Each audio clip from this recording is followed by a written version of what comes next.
Package.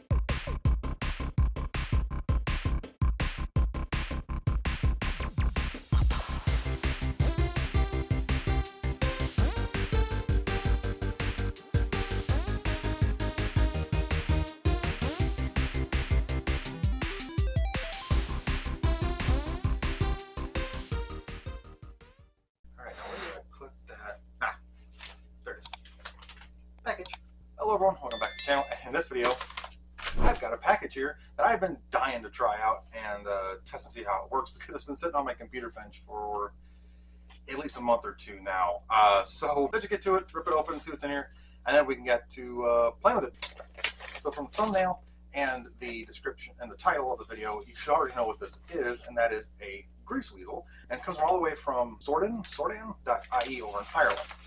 We also have, very lovely business card. Sordan, cheap online electronics and retro Amiga shop. And on the front, it's picture of an Amiga 500, which ironically is going to be something that we're going to be hopefully testing out here. Ooh, and there's also, it's a really nice pen. Sordan, cheap electronics shop. Buy online at www.sordan.ie.com.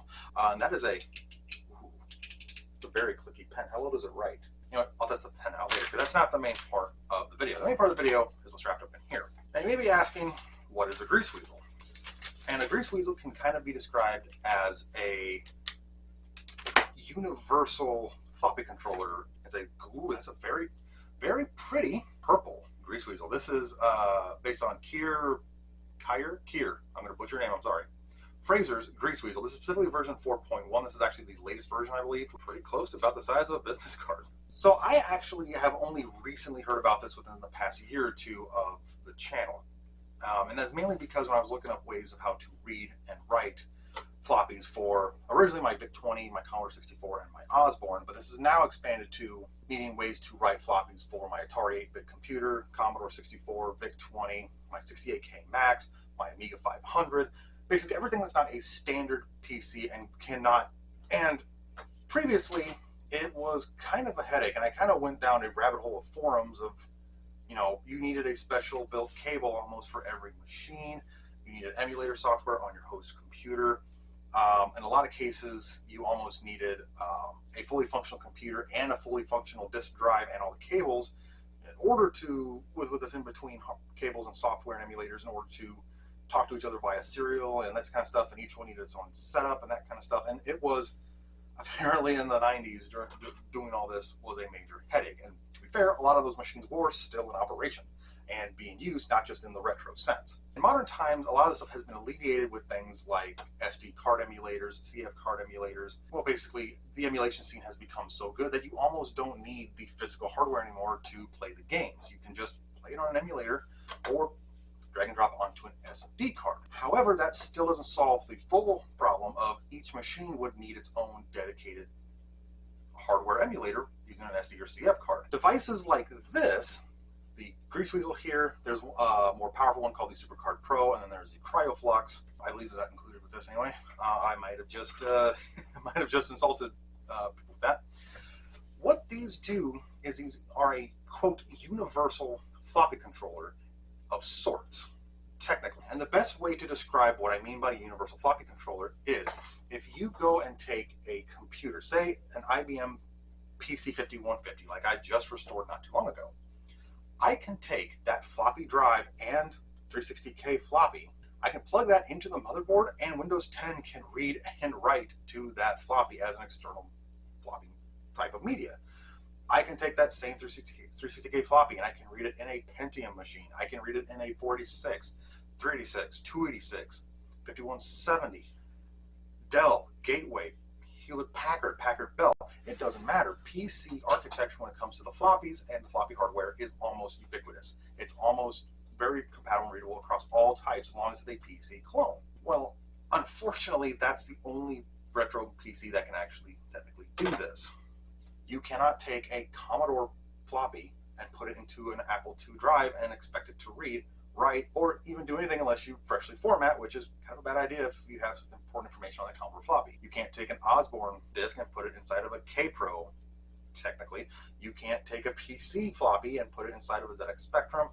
You can't take a Tandy color computer floppy and put it inside of a TI-99 floppy drive. They cannot read each other's material, data, or formats because they're all vastly and wildly different. That's where the GreaseWeazle, SuperCard Pro, and CryoFlux comes in.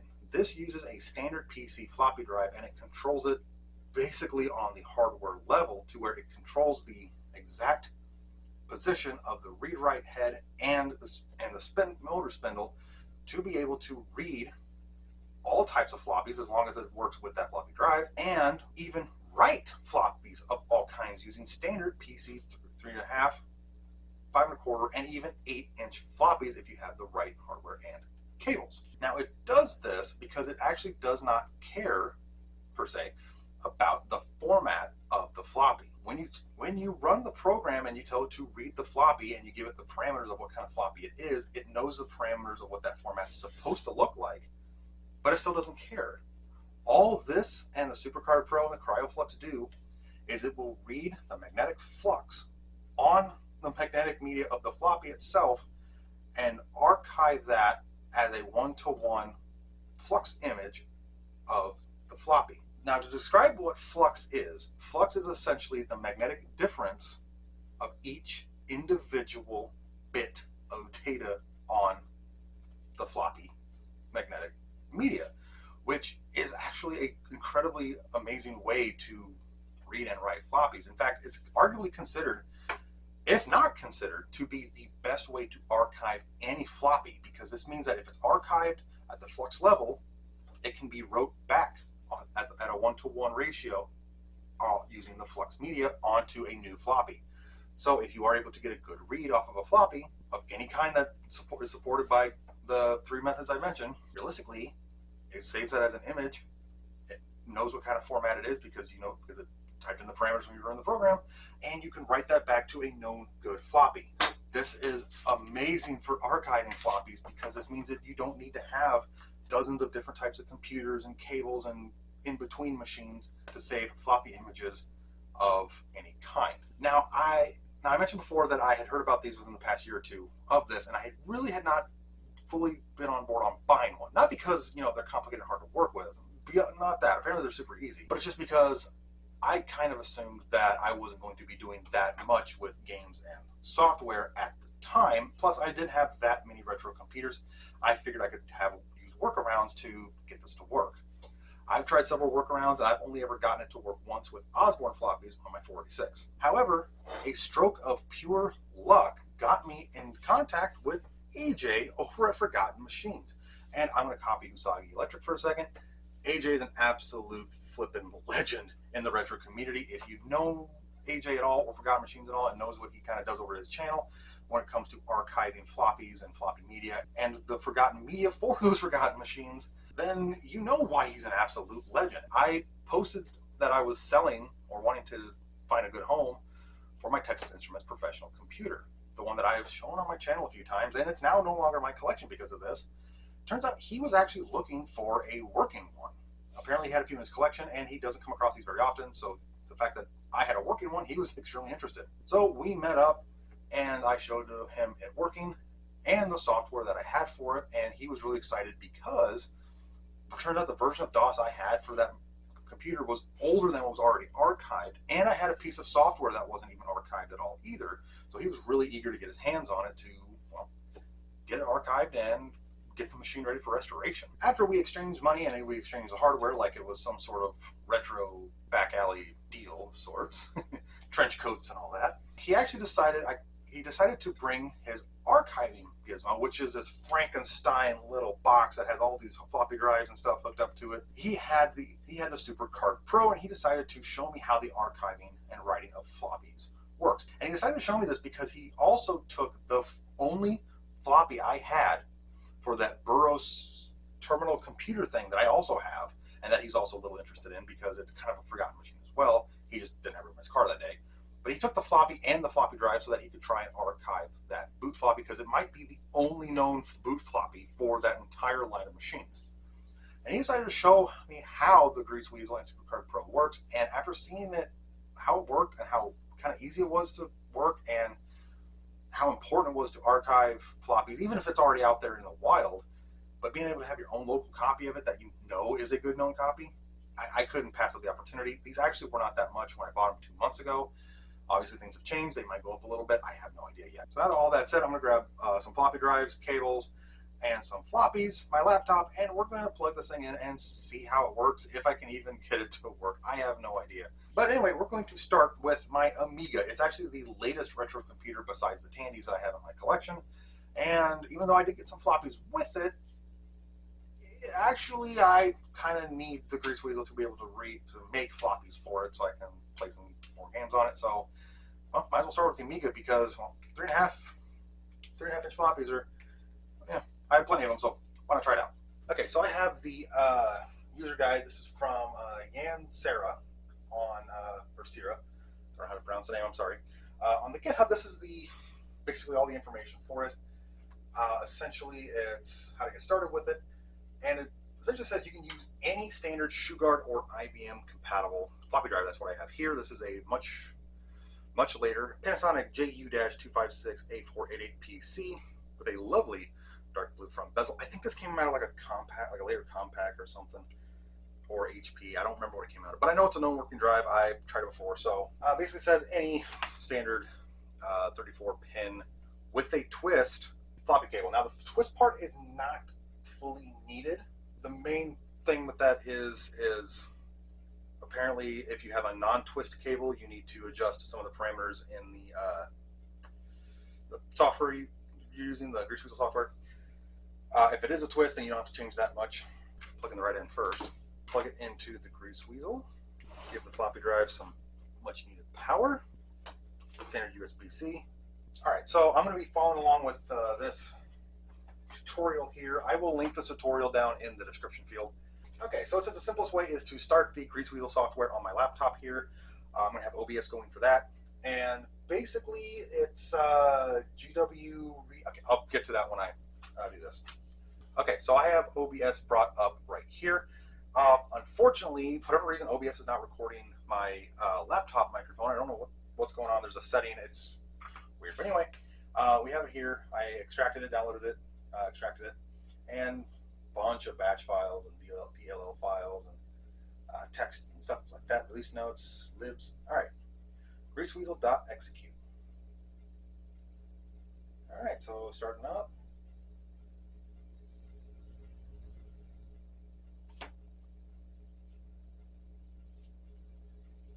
Oh, uh-oh. Okay, after installed the command line, it's just Python 3 code, works on a modern system, backup physical image. Okay, so I use command line, but it won't start the executable. I wonder if I was to do command prompt. Okay, so let's go with cd downloads, cdgw, GW.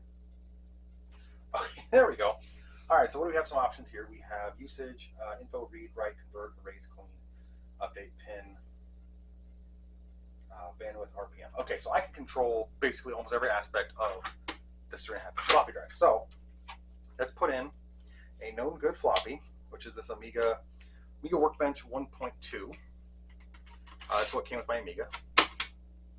Okay, so now it should be, if I read this correctly, GW read format equals Amiga DOS. I'm going to call it WB12.ADF, and we're going to have it be drive equals A. Enter. Cannot find GreaseWeazle device. Crap. Okay. What did I do wrong? Okay. So, fun fact, did you know that sometimes some USB cables aren't data cables? Sometimes they are just charging cables.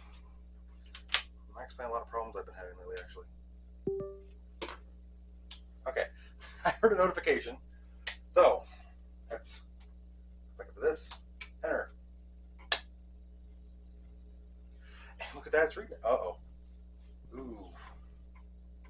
I saw some errors. I mean, hopefully this flop is good. Okay. So what I'm going to do is I'm just going to say that's good. And you may be wondering what I'm doing.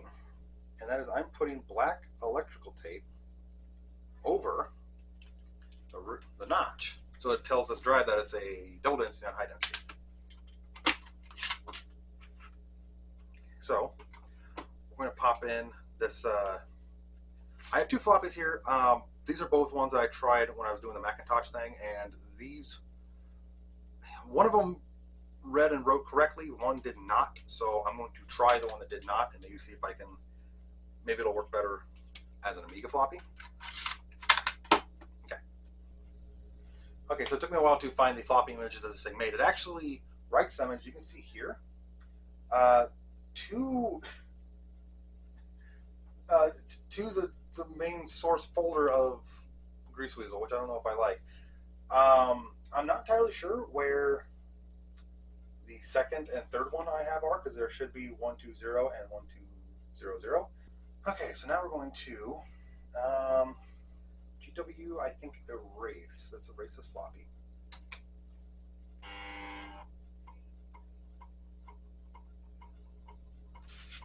Okay, so the main thing is that yes, it's available online. I could download the ADF file of Workbench 1.2 anytime. But again, I'm testing this on a known good floppy because I know this boots. So I wanted to archive this one, that way I have a local copy of it. And in this way I can just write this exact one that I just copied to a new floppy and try it out. Is it going to work? I have no idea. Again, this is all experimental stuff, which is why I'm kind of hoping that all this footage is being saved correctly. I even was smart and plugged my camera into a USB cable, so it's charging as I'm recording. I think. Looks like it is, yes. Okay, so now we're going to GW write format equals Amiga.Amiga DOS.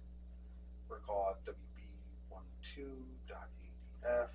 I'm going to go with drive. I did it again. Drive equals A.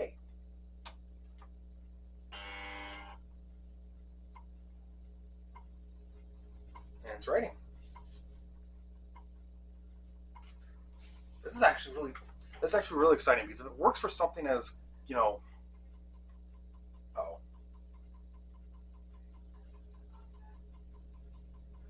oh, it failed. That's not good. I'm going to try one more time.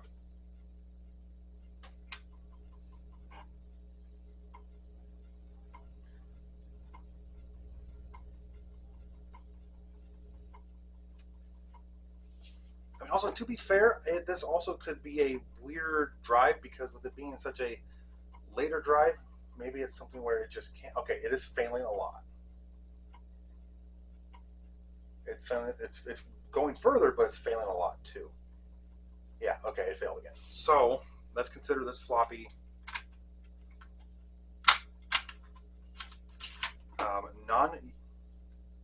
Okay, so let's try a different floppy. Try this blue one. See if it works.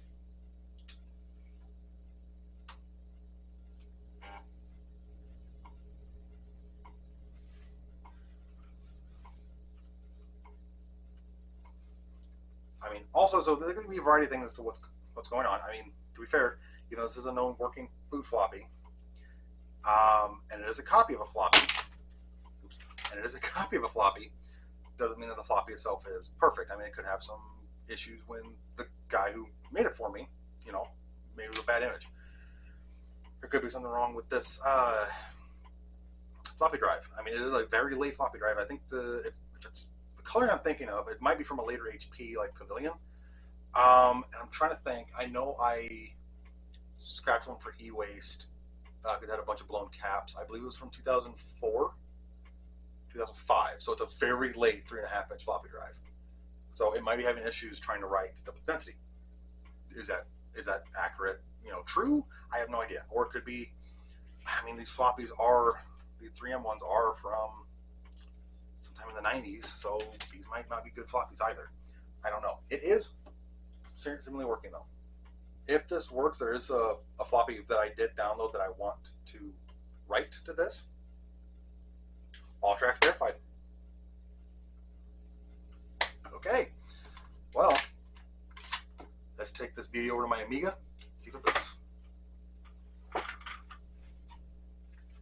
All right, and I don't talk about this thing all that much, so I'll talk about it really quick. This is my Amiga 500 I picked up at some point a couple years ago. It needs restored. It's a little yellow, got some nicks. It needs a little TLC restoration, but mainly also needs some keyboard repair because this help key is loose and it doesn't work at all. But all the other keys do. So, and the floppy drive works just fine. And in case you're wondering, this is the only monitor I have that works with this Amiga. The seller sent me, it's this 23 pin, I believe, to VGA. Like it's straight 25 to straight VGA. And this is the only monitor that just works. It's a Hans G HL161 and it natively just works. So let's try it.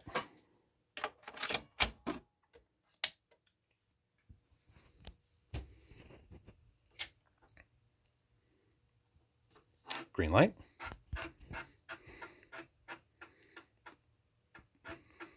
All right, look at that. Release 1.2, A500, A2000 Workbench Disk, release 1.2, version 3356 from 1986. Heck yeah. And look at that. We have basically 1 meg free of RAM. Awesome. Let's go try out some more stuff. I'm eager. Oh my God. Okay, so here's the fun thing. I got to recap real quick. So when I went into the other room to test this Amiga floppy that I copied, I turned off my camera and I turned off OBS because I didn't know how long it was going to take to boot up, that kind of stuff. I didn't want to have like just minutes and minutes of running footage. So I grabbed a floppy and I wrote the Workbench 1.2 extras image that I downloaded, but I have no footage of it. And I don't feel like redoing it because it took like 2 or 3 tries to get it to write. So yeah, just to go try it out and see how it works and see what's on it. Okay.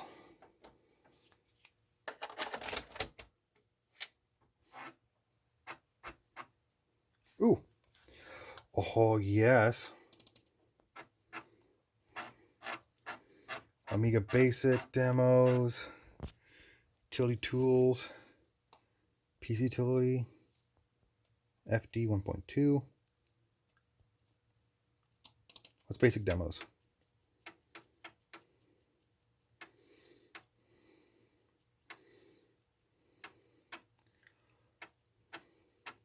Look at that. All those little demos. Let's just click on demo, see what happens.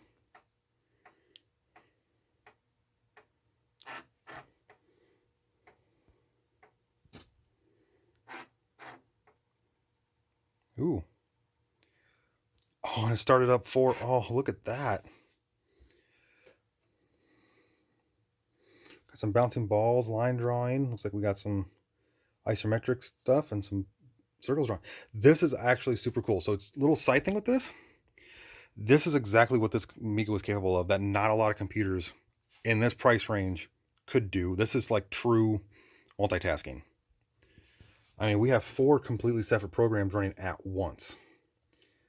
This is super cool. Okay, that works. All right, and the GreaseWeazle here seems to work just fine. It works amazingly. This was actually a lot easier, I guess, than I was actually anticipating. I mean, yeah, it runs off command line and not off of like a graphical user interface. There is apparently a graphical user interface you can tie to it to give it a GUI, but I'm fine with using it with a command line. And for a little as I'm messing with it right here, I'm not going to make it a whole bunch of floppies. In fact, I'm going to stop right here with the Amiga because it's like I said, it's working just fine.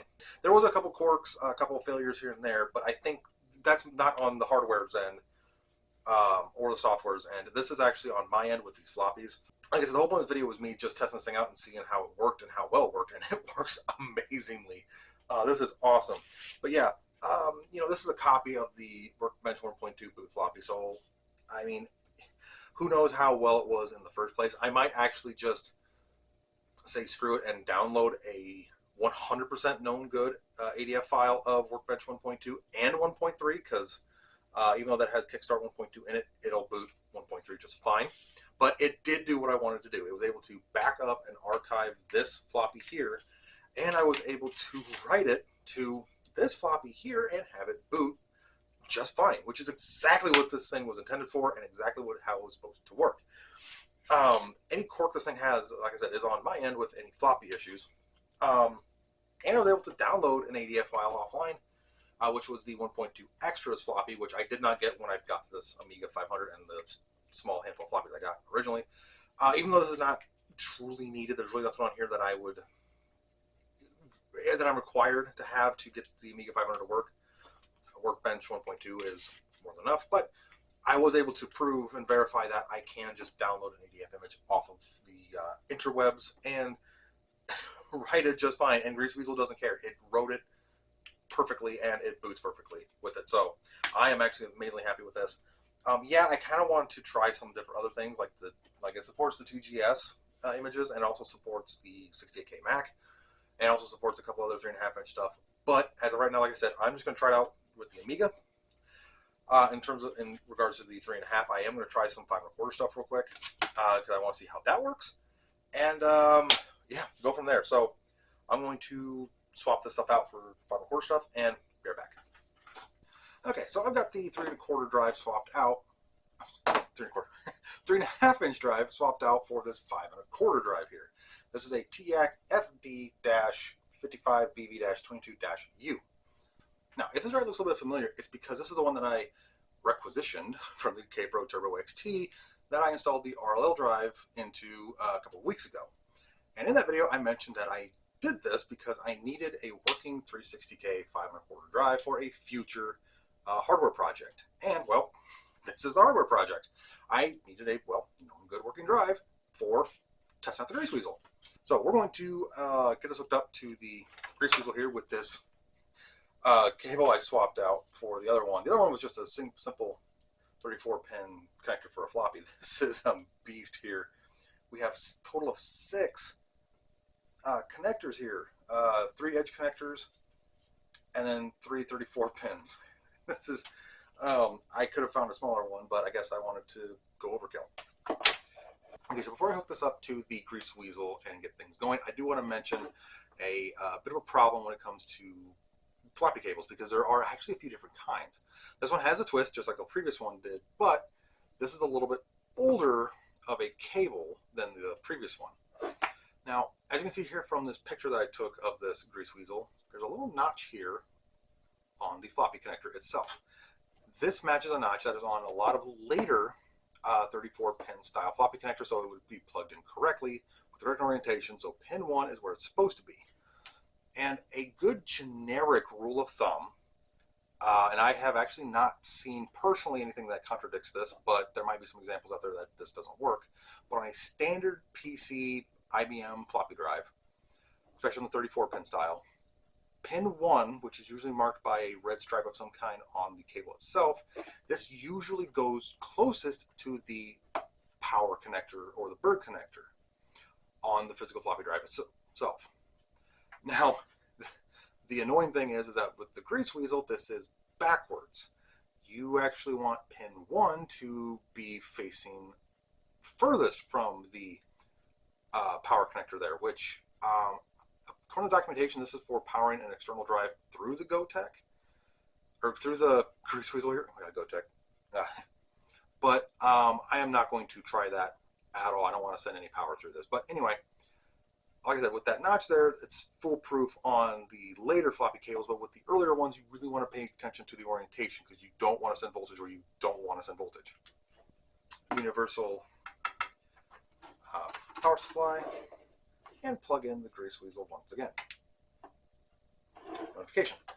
Okay, so my original intention was to use GreaseWeazle here to archive, read, and then write back floppy for my Commodore 64, because the GreaseWeazle documentation here supports the .64 image type that Commodore's VIC-20s and 64s used.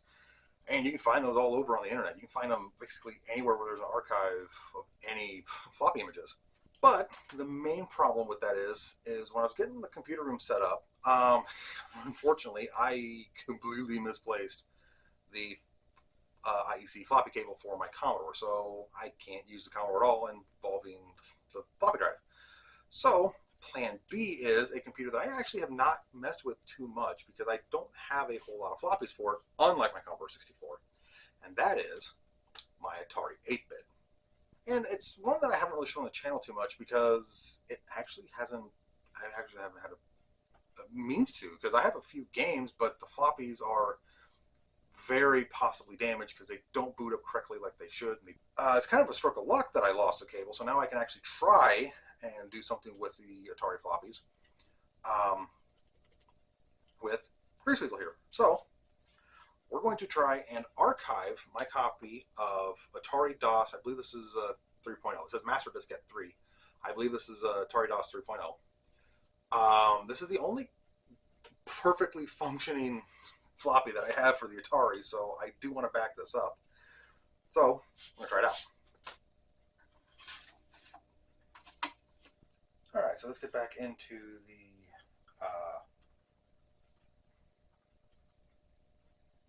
GreaseWeazle command line here. I decided to get out of it in case there was any lingering like parameters or something that would have screwed with it. Alright, so we are now in here. So what I want to do is it should be GW read. It should be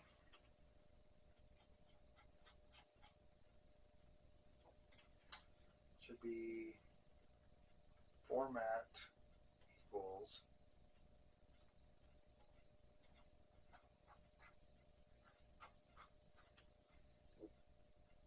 it says Atari .90, and it's going to be, we're going to call it ADOS dot.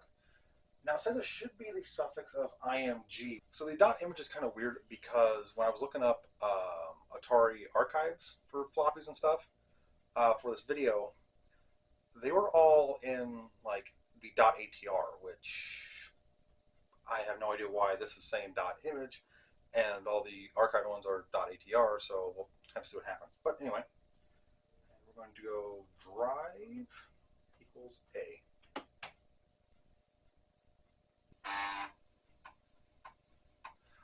And it's working. This drive sounds really good too. But interestingly, as you can see right here, it says IBM FM 18 of 18 sectors from raw flux. So that's interesting because that means that this floppy is, or Atari formatted their stuff in FM encodement, which is the same thing that the IBM PC uses. And we have a super clean archive. That is awesome. Okay, let's minimize this. And yeah, ados.img. Interesting. Okay, so if all went well, I now have a archived backup of Atari DOS 3.0. I'm going to take this blank 5 1/4 floppy. It's a Polaroid, single-sided double density, and we're going to try and write this back so I have a secondary copy. All right, so now we're going to GW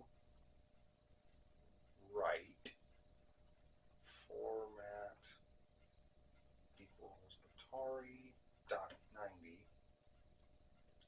ados.img drive equals A. And look at that. We're writing the track. This is awesome. And I find it interesting that it's called Atari.90. And the reason why I find that fascinating is because it actually doesn't say in the 5 1/4 disk area here on the GitHub that that it says 5.25 disc inch profiles, and it says Atari 800, Atari.90. So what's weird is that the Atari 800 is the computer that preceded this, the 400 and 800, which came out originally in the late 70s, early 80s. So the single-sided, single density was 90K floppy images, which, you know, it's whatever, but I find it fascinating that that's the only Atari in this list. So I kind of am a little skeptical that any of the later Atari games that came on double density could be wrote, because again, it's not seemingly here. But let's take this over and see if it works. I apologize for the mess. I'm trying to get this computer room sorted out, but here's my Atari XE plugged into my Commodore monitor. This is a horrible monitor for me to use because the sound does not work, but that's fine. Let's try it.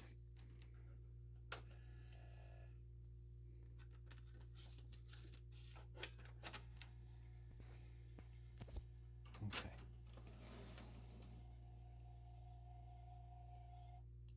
Okay, now I need to power this on while I'm holding reset for it to load from floppy. So sorry for any weird video right here.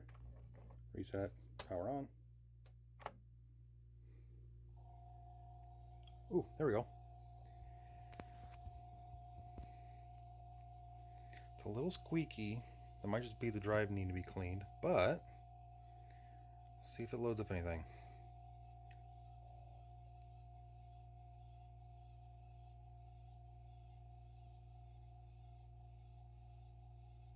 Ready? Wait, what do you mean ready? Okay, it's like the fourth or fifth. That's like the fifth time I'm trying this. If it doesn't work here, I'm just gonna say screw it and move on to something else. Oh!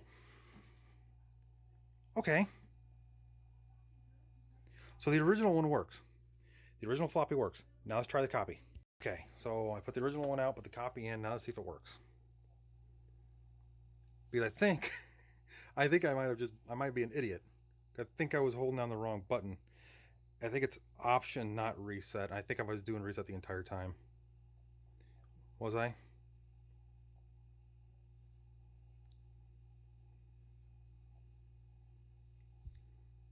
Yep. Oh, but anyway, look at that. I actually have 2 copies of Amiga DOS, or I'm sorry, Atari DOS 3.0. Oh, now I want to see if I can write something I download offline. Okay, so I need to explain a little bit of what's been going on. So after I got done writing the Atari DOS 3.0 floppy, I decided to try a couple other floppies. And unfortunately, this is where my trouble began. I did not direct capture any of this because I was getting a little frustrated, to be honest, about what was not working. So the thing is, there's like 4 or 5 different formats for the Atari line of computers. And I'm including the 16-bit Atari ST and the Falcon and stuff like that. But most of the ones that I've been finding on archive sites and TOSEX and all that kind of stuff that are preserved and archived, they're either in like a .atz or a .atr, a .atx, well, I believe ATX anyway, or a .xex. None of them are in a .img, which is very frustrating and annoying because turns out GreaseWeazle does not support writing .atr, atz, or xex formats, at least in regards to 5 1/4. Even in the 3.5, if I scroll up, yeah, Atari ST here, it only writes it in .st or .msa. So the problem is that I have no idea how to convert these floppy images at all. I don't know what exactly is happening. I don't know what's going on. I'm going to take a break from this for a little bit and do some more digging, do some more research, and see if I can figure out what is going on, because I have tried to write Pitfall 2 and Montezuma's Revenge so many freaking times. In fact, I'm afraid of wearing out the floppy. It's been like 5 or 6 times. It just will not boot with the weird graphical glitches. It does that every time, and it doesn't change. So I'm gonna end the video here, and I will pick this up at a much later date. I might just end it here with the Amiga, because I know the Amiga works. I know the GreaseWeazle works. So yeah, I'm just gonna end it here, I guess. Okay. Yeah. Option power on. Okay, so to kind of clarify, I want to see if this works because I may have discovered something while I was messing around with some of the recommended software for GreaseWeazle, and if this works, I'll explain it here in a second. If it doesn't work, you won't see this part of the video, and you'll just see the outro originally planned. So, anyway, let's just please.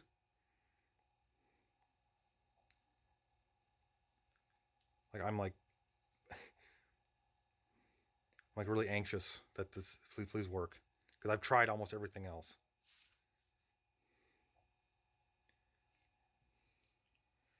I don't think it's gonna work. Oh! Oh! It worked! Oh my god! Start. Oh, there's no music, but I don't care. Where's my joystick? Joystick. Okay, that's annoying that's... Oh my god, it's working. There's no sound. I don't care. It's working. Cool. Okay, so change of plans. New outro. Okay, so it's been some time since I started this GreaseWeazle video. In fact, I think it's been, in the previous clip, I think I said a week, but actually I think it's closer to like a week and a half, 2 weeks, to be honest with you, because it's just busy. Weather got nice, so been doing a lot of outdoorsy stuff and whatever. I recorded that on my lunch break, and now it's after work, so I had to change, put on a clean, non-greasy shirt. But anyway, I have no idea. I don't remember what I said before about what was going wrong, because I have not uploaded any of this footage to my computer at this time.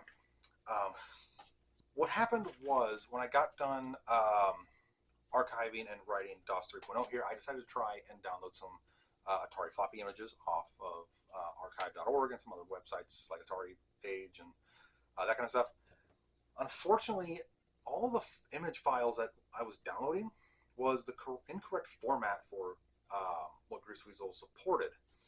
I was not aware of this, but all of them were in a ATR or an XEX or AT, I think Z. None of them were supported by GreaseWeazle, which required them to be in a .img, which I thought that was very strange, that Atari, a very common 8-bit computer, it wasn't, .atr wasn't supported, which .atr is a very common archive format for the Atari floppies.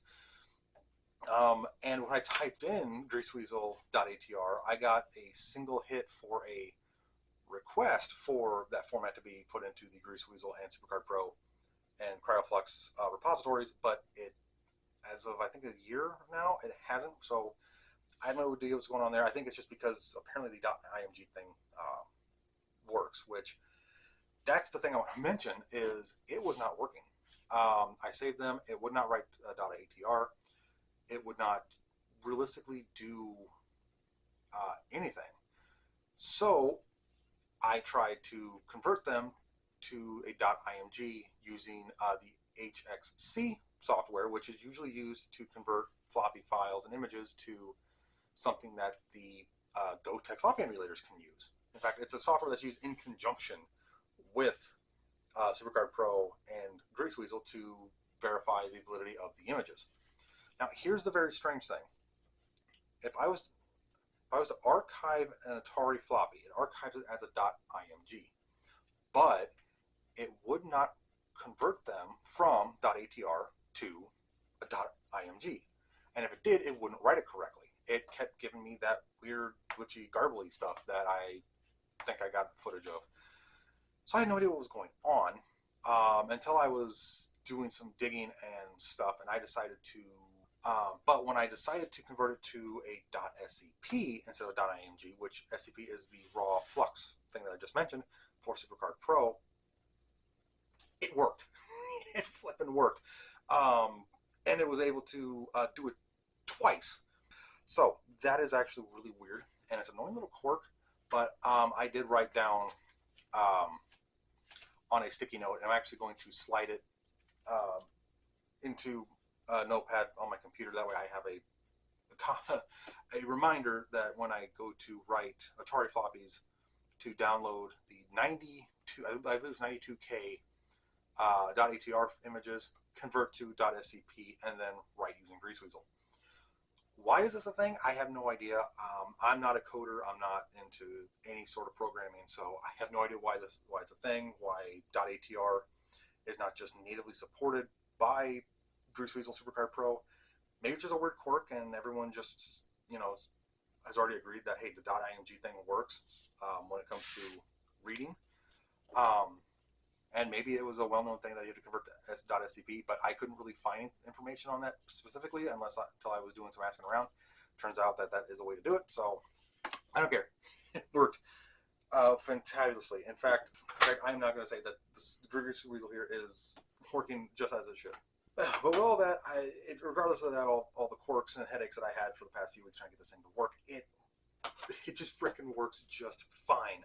Every issue I was having was basically on my end. Of the Atari thing, I am going to give it a pass on that because it's probably just a coding thing or a software thing where it works now. Why try to add more compatibility and have it break something?